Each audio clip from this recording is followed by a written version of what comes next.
20x, 25. Wow. Yeah, it was a pretty good play. And that was most of your net worth. But it was in transitions, right? So I would come in, come out. Because remember, bro, the beautiful thing about DeFi is you had staking pools. Mm-hmm. So I would say buy my Pancake Swap token, Cake, which is tatted on my neck because it was obvious. And I would stake it. Yeah. And I would stake it. There was one point where it was like 5,000% APY. So I was printing Cake a day. Seems like a Ponzi. It is a Ponzi. Everything is a Ponzi, brother. It's all a Ponzi. It's true. The dollar's a Ponzi. Yep. Bitcoin is a Ponzi. Everything's a Ponzi. Why? Because you're reliant on hoping that the next guy will buy it off of you for a little bit more than you bought it for. Yeah. And if somebody buys it off of you for less than you bought it for, then you get upset. Yeah. Because you're like, shit, it's not worth that much. So it's all intrinsic. It's all a Ponzi. It's a Ponzi based off of what? Good faith and trust. Just like the FDIC. Yep. The FDIC is insured by what? The good faith and credit of the United States of America. Your FDIC is insured by what? Air. Everything is insured by air. So now I was like, okay, might as well just make my plays on momentum.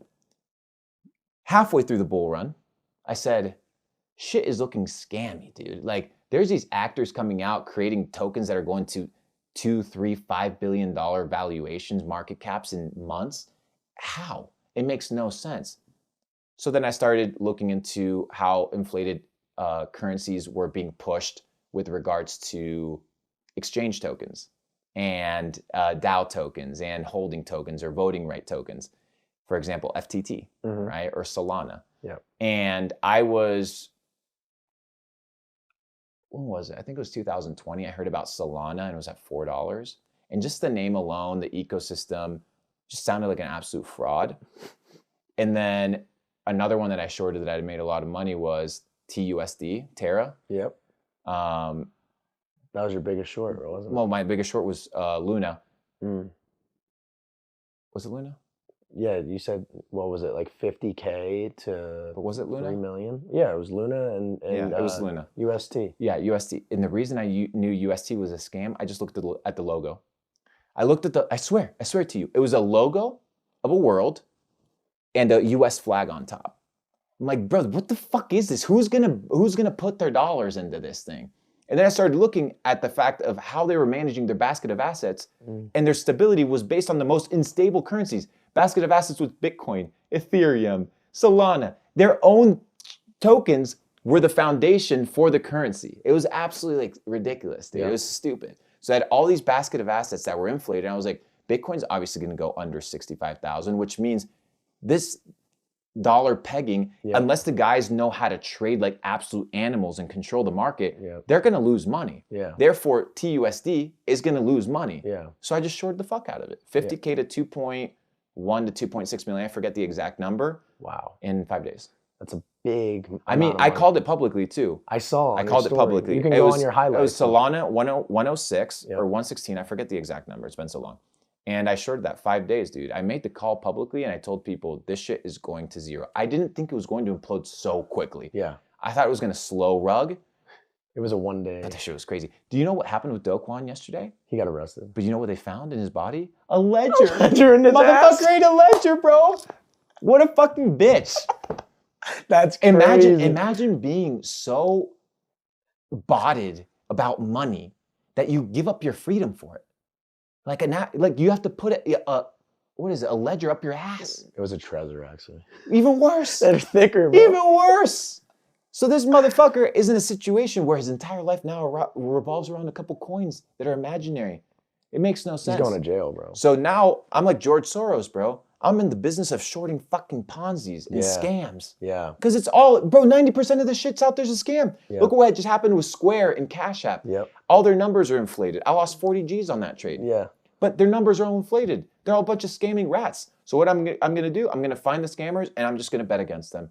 I did the same thing with, what was the walking Ponzi in crypto? They had a token. Oh, on Solana? It was the one that had like the shoes? Steppen. It was Steppen. And what was their token called? I forget. It was some bullshit token. Yeah. I'll give you the premise of their product so that you understand how gimmicky it is and how easy it was to short. Their premise is you need to mint an NFT that costs $700 in order to use that NFT to give you access to walk to earn. That's what they called it, walk to earn. Dude, my trainer was doing it. You walk your steps He's making $400 a day. and you earn money. Yeah. I'm like, the fuck? How's that sustainable? And then I realized that what they were doing is they were taking the initial NFT sale in order to participate, using that revenue to pay out people that were walking. Classic. So then I was like, what happens when no more people buy the original NFT? Sure. There's no more liquidity to pay people out. Yeah, no new money. So now people are left with all these bullshit expensive NFTs Yep. and walking days to pay for it. Days. It made no sense. I was like, I'm going to short the fuck out of it. I think it was GMT. GMT is what it was called. Yep. It was at $1.67. Short, it was $500,000 short. Wrote it to about 47 cents. Made $1 million on that trade. Jesus. But it was easy because obviously when you understand the fundamentals of how they're trying to make money or what their product value is, it doesn't work. Sure. People need to be incentivized financially to work out. Yep. That's not sustainable. So I love what you do, and the reason why I came to Capital Club when I found you on Instagram is because you talk so openly about the Ponzi's, and I've always had this mindset. I never got in altcoins. I never traded shit coins, but what I did do wrong was I knew they were Ponzi's, and I did not take advantage and short them and profit monetarily.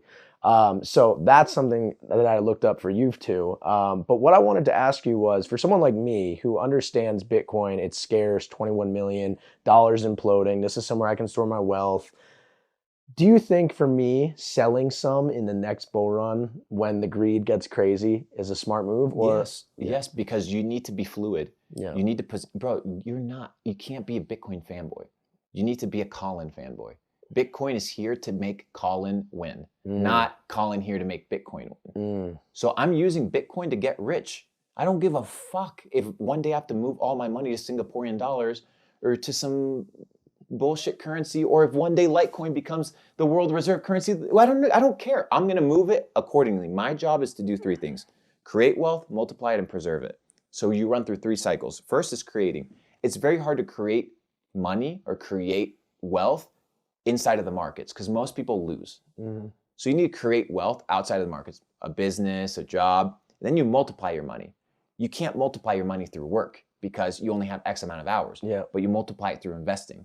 So create money, whatever money you're willing to lose, invest it to multiply it, and then what? Understand where cycles start and finish, and then you go into preservation. You sell and you stay on cash. Today I was reviewing